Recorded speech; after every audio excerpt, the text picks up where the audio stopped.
Kaiju, turtles, Dragon Ball, and more. It's Steven's Toy Reviews.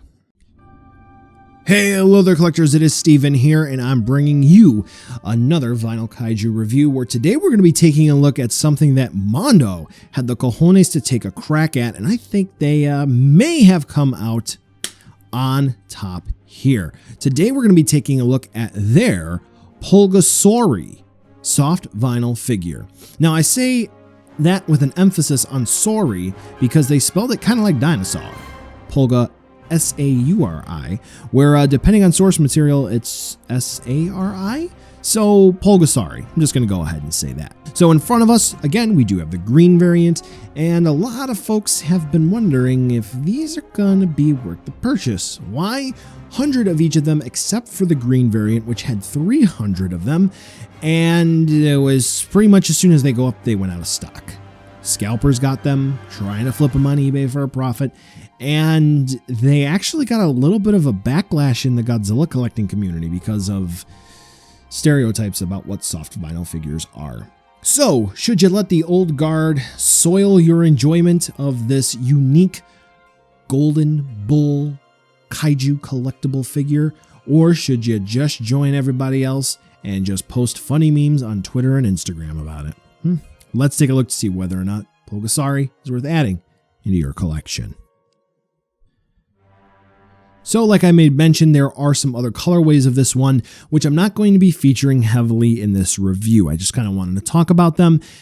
And if you do want those, then we can just assume ceteris paribus, all things considered equal. The quality for this figure is going to translate the same over to those other ones. So if you want the blue and gold one, let's just assume the quality for this is going to be the same as that one.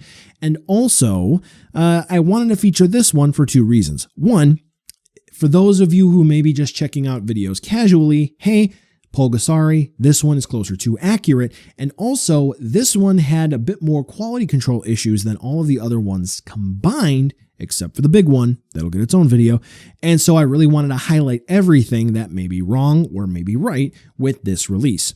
So what am I talking about? Well, the bag that they shipped Pulgasari in, because it has a bag and header card, was rather rigid, and you'd have tails that may pop out of the bag, breaking the bag. With that being the case, and the box that they shipped these in being super form-fitting, if you had anything that popped out of that protective plastic of the bag, it would rub up against the box, causing some paint scrapage, or even vinyl breakage as well.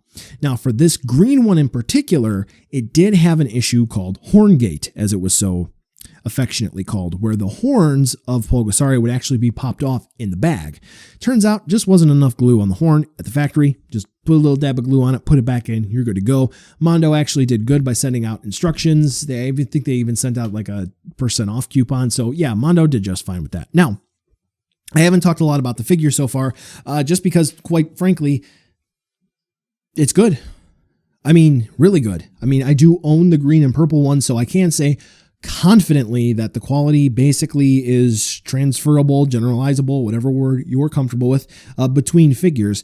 Mondo did a fantastic job here. Dope Pope being the sculptor, Pulgasari has a nice, mean attitude, and all the details come out very clearly.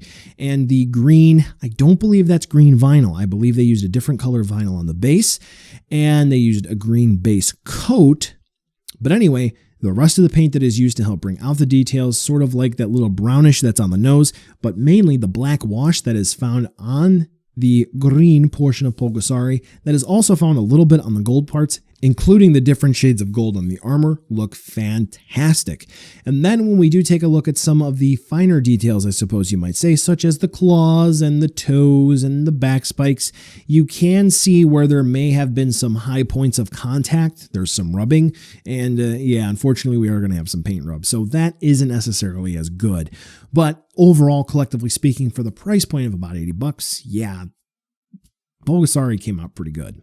Now for the articulation, this is kind of where it goes into a little bit what I talked about before with that harder plastic, about the old guard being upset about this. So Pulgasari does have a couple of points of articulation. I'm showing you what those are. Basic swivels at the neck, the shoulders, and the hips, but because of that thicker, harder plastic, which it's not necessarily soft vinyl, it's hard vinyl, it doesn't really have a whole lot of give, so don't force anything, you may break it. And then I want to go into the big thing that a lot of folks really who are part of that old guard and must have absolutely super squishy soft vinyl figures in order for it to be true vinyl, kind of complained about. So all of the Pulgasaris were actually shipped with what is traditionally the back of the header card where Pulgasari was facing, and the front of the header card being the back. So they kind of had it flipped. And then country of origin, where it was made, I don't know. So basically, if you're a 100% absolute purist, you're going to have some issue with this, but it's a non-issue. It's an issue, but it's a non-issue. It's a big nothing burger, as they say. But yeah, here's kind of what the packaging looks like. And like I said, I would include some shots of another Pulgasari. It would make a small cameo appearance. So yeah, here is the purple one, purple and green one. Yeah, pretty cool, huh? Yeah. All right, so let's go ahead and move on over to a size comparison so you can see.